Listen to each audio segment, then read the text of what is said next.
In this video, we're going to look at some alternatives to if in conditional sentences. First, a very useful alternative word is unless. Unless is best understood as meaning except in the case that, or except if. Usually, but not always, it can be translated in Spanish as si no or a menos que. So we can take this sentence, for example, we will go on a picnic if it doesn't rain, and simply transform it to use the word unless. We will go on a picnic unless it rains. Iremos a un picnic a menos que llueva. A few more examples. I don't think we'll get there on time unless we take a helicopter. No creo que lleguemos a tiempo a menos que tomemos un helicóptero. Are they going to sell the house? Not unless they get a good offer. ¿Van a vender la casa? No, a menos que reciban una buena oferta.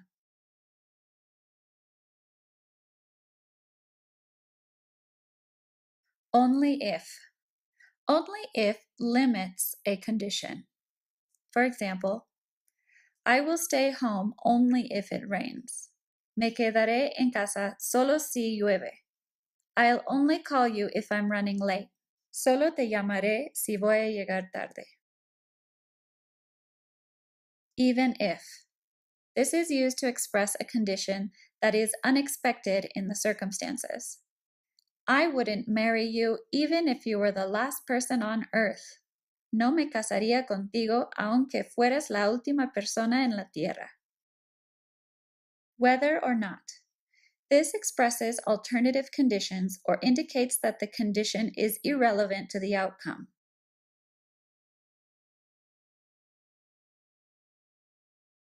I'm going to stay home whether or not it rains. Me voy a quedar en casa, si llueva o no.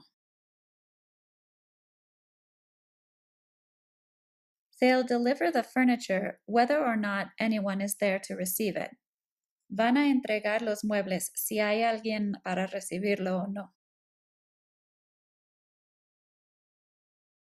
Supposing, provided that, as long as, or on the condition that. These all basically mean the same thing.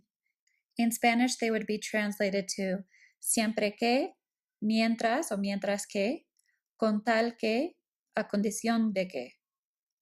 These are used to emphasize that the condition is necessary to the result and are only used in present and future conditions. For example, I'll help him as long as he asks me nicely. Le ayudaré mientras me lo pida de buena manera. Supposing you get time off for vacation, where will you go? Suponiendo que tienes tiempo libre para las vacaciones, ¿a dónde irás?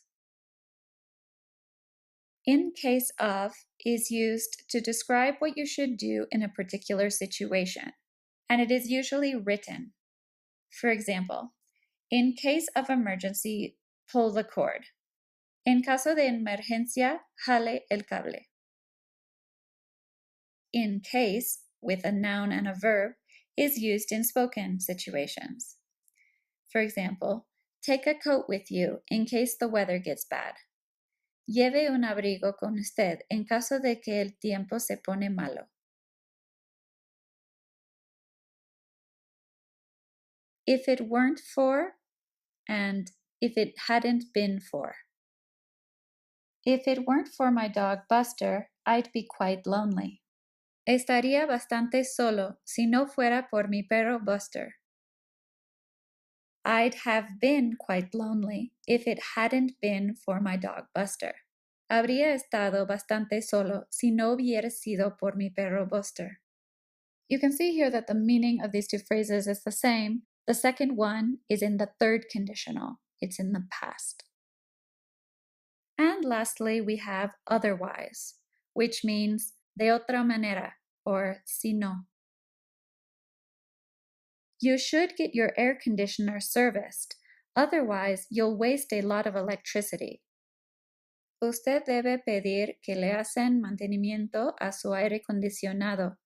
De lo contrario, perderá una gran cantidad de energía. Thanks for telling us about that restaurant. We never would have known about it otherwise. Gracias por decirnos sobre ese restaurante. Nunca habríamos sabido sobre él de otra manera.